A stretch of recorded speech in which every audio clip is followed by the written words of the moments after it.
लेकिन आपकी ताकत केवल मकान बनाने तक सीमित है। उस मकान को जब तक एक नारी उसमें प्रवेश न करे तब तक घर वो नहीं हो सकता। उसे घर बनाने के लिए एक गृहिणी की जरूरत होती है, माँ की आवश्यकता होती है, बेटी की जरूरत होती है, बहू की जरूरत होती है, पत्नी की जरूरत होती है। क्योंकि कितना भी मैनेजमेंट आप बई खातों में लगा लो, लेकिन घर की एक माचिस से लेकर के सोने के 2 तोले हार तक का मैनेजमेंट जो जमा सके वो भारत की नारी है, जो हर मैनेजमेंट को करना जानती है। तो तुलसी का क्यारा देख करके उदास हो गए। तुलसीदास जी महाराज को तुलसी अच्छी नहीं लगी, क्योंकि उसमें आज दीपक लगाने वाला कभी लगाया है दीपक? क्षमा करना, लेकिन कड़वा सवाल है, मुझे बताना मत, अंदर अंदर जवाब दे लो आप। कभी याद आई है शाम हो गई तो दीपक लगा दे? कभी याद आया कि तुलसी में दीपक लगा दे? क्यों? क्योंकि ये तो उनका काम है, ये तो पत्नी का काम है। सोचो, आप विचार करो। तो तुलसी का क्यारा सुना है? क्या करती है नारी?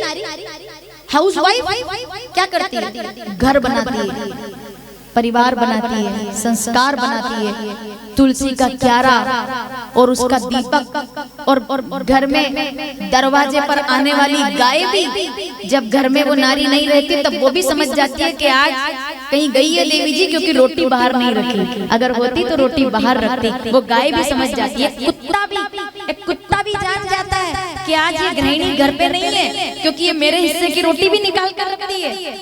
उसको गृहिणी कहते हैं जो उसका मैनेजमेंट पूरा परिवार का लेकर चलती है। हम अपने आप में कितने भी बड़े बन जाए कि भाई हम तो पुरुष हैं, हम तो कठोर हैं, हम तो पूरा परिवार। आप 2 दिन, अब मुझे खबर नहीं कि मैं ठीक बोल रही हूँ या नहीं, अपने ससुराल में 2 दिन भी एडजस्ट नहीं कर पाते हैं आप लोग। अगर 2 दिन भी 3 दिन भी रहना पड़ जाए ना, तो उधर से लड़ भिड़ के आएंगे इतना बड़ा मुंह फुला कर, फूफा जी चले गए, फूफा जी चले गए, ऐसा करके।